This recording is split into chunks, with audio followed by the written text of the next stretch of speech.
লোকালয়ে হাতি কেন চলে আসছে, জঙ্গলে যাতে থাকে তার ব্যবস্থা করত।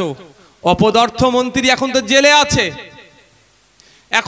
আছে, আমি প্রশ্ন করেছিলাম একবার অপদার্থ মন্ত্রীকে যে এত হাতি জঙ্গল ছেড়ে চলে আসছে কেন, কি উত্তর দিয়েছিল শুনবেন? ও জেলে রাখাই ওকে ভালো। সত্যি বলছি, বলছে হাতিকে আর জঙ্গলের খাবার ভালো লাগছে না, ওই জন্য গ্রামের খাবার খেতে আসছে। বিশ্বাস করুন, আমাকে শুনে হাসি পেয়ে গেছিল। বুঝতে পারছেন কি বলছি? বলছে জঙ্গলের খাবার আর ভালো লাগছে না, ওই জন্য গ্রামে এসে খাবার খাচ্ছে। এটা বলছে না, ওই মুখ্যমন্ত্রীর ভাইপো টাইপের যে সমস্ত দামাল ছেলে আছে তারা জঙ্গল কেটে সাফ করে দিয়ে ওখানে রিসর্ট বানাচ্ছে, ওদের আমোদ প্রমোদ করার জায়গা বানাচ্ছে। ফলে জঙ্গলে হাতিদের থাকার জায়গা কমে যাচ্ছে, খাদ্যের যোগান কমে যাচ্ছে। সে জঙ্গল ছেড়ে গ্রামের দিকে চলে আসছে খেতে, এসে কি করছে, শুধু খেয়ে যাচ্ছে না, মানুষের ক্ষতিও হয়ে যাচ্ছে। এটা গ্রামীণ সমস্যা। ওই হাতি যদি শহরে ঢুকতো, দেখতেন হাতিকে যাবে কিভাবে জঙ্গলে রাখতে হয়, সব সমস্যার সমাধান করে দিত। শহরে তো ঢুকছে না, ঢুকছে গ্রামে। গ্রামের মানুষ তো সাপে কাটে মারা যাচ্ছে, তো শহরের বাবুদের তো অসুবিধা হচ্ছে না। সেজন্য ওইদিকে কোনো খেয়াল নাই। আমাদেরকে এই আওয়াজগুলো তুলতে হবে। আর এ কথা বলি বলে, মানুষের সমস্যার কথা বলি বলে আমরা বিজেপি দালাল হয়ে যাচ্ছি, আমরা মুসলমানদের দল হয়ে যাচ্ছি। যেখানে হকের কথা বলছি, অধিকারের কথা বলছি, আমাদেরকে এভাবে দেখে দিচ্ছে। তবে এই নিয়ে আমরা ভাবি না, কারণ আমরা মঞ্চ থেকে বিনয় বাদল দীনেশের কথা বলি, শহীদ আশফাকুল্লাহর কথা বলি। আমরা ভুলে যাই না সে 21শে জানুয়ারি 2023-এর কথা আমরা ভুলে যাচ্ছি না। মানুষের অধিকারের জন্য কথা বলতে গিয়ে, মানুষের অধিকার সুনিশ্চিত করতে গিয়ে, সমাজ ব্যবস্থা পরিবর্তন করতে গিয়ে আমাদেরকে জেলে রেখেছে। তবে একটা কথা বলছে এখানে দাঁড়িয়ে, একবার নয়, আমরা 100 বার জেল খাটতে প্রস্তুত আছি।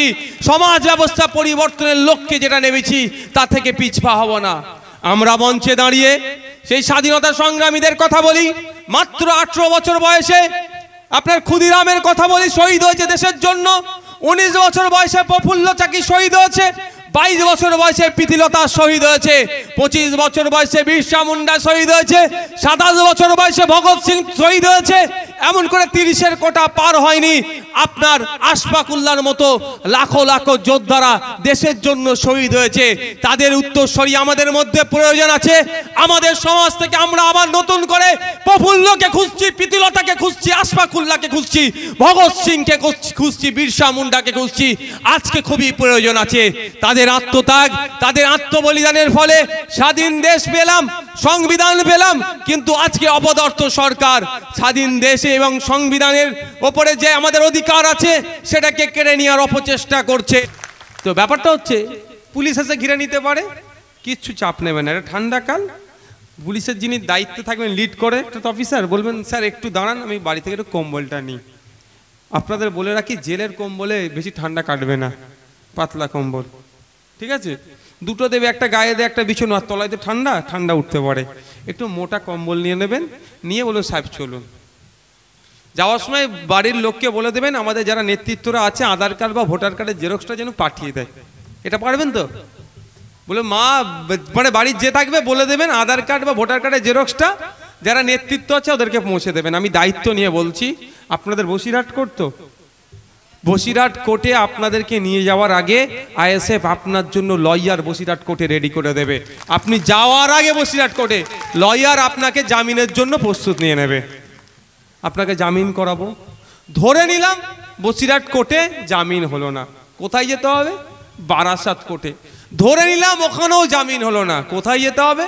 হাইকোর্টে গিয়ে জামিন করাবো। আমি ধরে নিলাম হাইকোর্টেও জামিন হলো না। আমি বোঝানোর জন্য বলছি, আমার ভাইরা অ্যান্টি সোশ্যাল নয়, অসামাজিক নয়, দেশ বিরোধী কাজ করব না। আমরা দেশকে গঠনের জন্য এসেছি, আমরা কি দেশ বিরোধী কাজ করব? বুকে তো বল আছে, ভরসা আছে। ধরে নিচ্ছি তারপরেও মিথ্যা এমন কেস দিয়েছে, সুপ্রিম কোর্টে যেতে হবে। আমি আপনাদের বলছি, আপনারা নিশ্চিন্তে থাকবেন। আমার ভাই, আমাদের কর্মীর জন্য আমরা আইএসএফ সুপ্রিম কোর্টে যেতে প্রস্তুত আছি।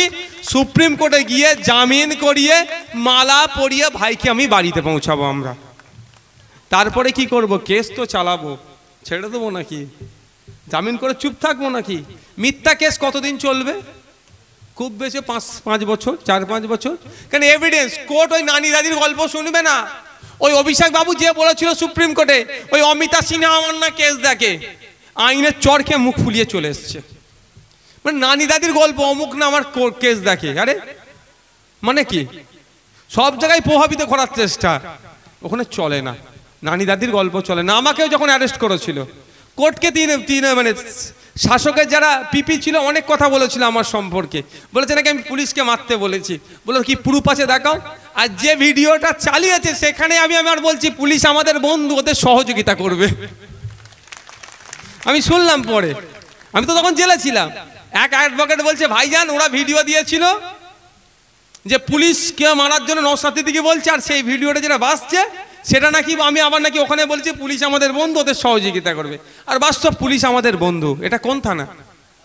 বাদুরিয়া থানাতে 20টা পুলিশ নাই, খোঁজ নিয়ে দেখুন 20টা পুলিশ নাই।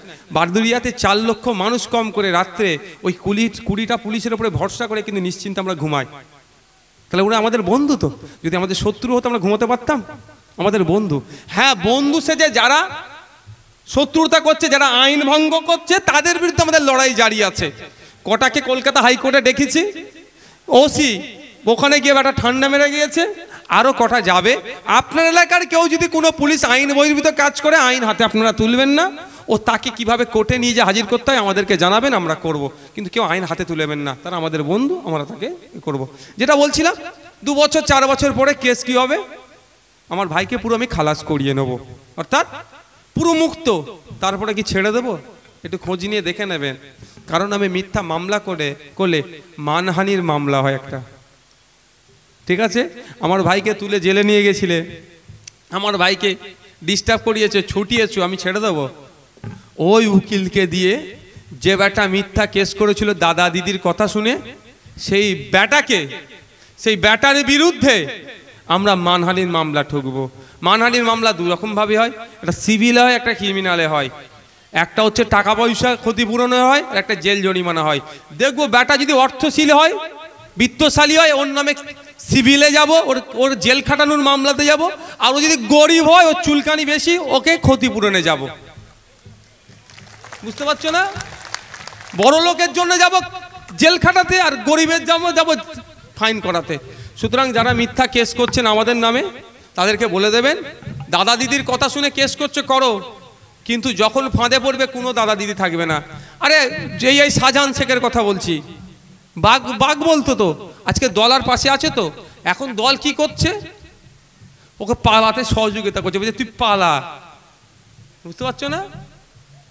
পালাতে সহযোগিতা করছে। আজ প্রথম দিন দল অনেক কথা বলেছিল, আজ দেখো যত দিন যাচ্ছে কথা কমতে শুরু হয়েছে। এটা নিয়ম। শাহজাহান শেখের মতো অত বড় নেতাকে যদি দল তার পাশে না থাকে বিপদের সময়ে, প্রধানগুলো দেখুন এখন লুকিয়ে বেড়াচ্ছে, দল এখন পাশে থাকছে না। আপনার পাড়ার চারানা নেতা যারা আপনাদেরকে ডিস্টার্ব করছে, দাদা দিদির কথা শুনে আপনাদের নামে মিথ্যা কেস দিচ্ছে, তারা যখন বিপদে পড়বে দল পাশে থাকবে তো? হ্যাঁ, মনে হচ্ছে থাকবে? আমরা 42 দিন জেল খেটে অনেক জ্ঞান হয়েছে আমাদের সাথে। তৃণমূলের অনেক লোক জেল খাটছে, যোগাযোগ করেছে, আমাদের বলেছে, দুঃখ করছে ভাইজান বিশ্বজিৎদার সাথে বেশি হতো, আমাকে সেলে রাখতো, বিশ্বজিৎদার সাথে কিছু রকম থাকতো, আমি তো একা থাকতাম। বিশ্বজিৎদার সাথে বেশি কথা বলেছে ভাইজান বা বিশ্বজিৎদা, আমরা তৃণমূলের হয়ে খেলতাম, মানে বুঝতে পেরেছেন তো, আমরা তৃণমূলের হয়ে খেলতাম, ফেসে গিয়েছি, জেলে আছি। আমার বাড়ির লোকজন নেতার কাছে গেলে নেতার বাড়ি থেকে দূর করে হাঁকিয়ে দেয়। আমরা সব নম্বর দিয়ে এসেছি, অনেকের জন্য আমরা উকিল লাগিয়েছি, জামিন করিয়ে।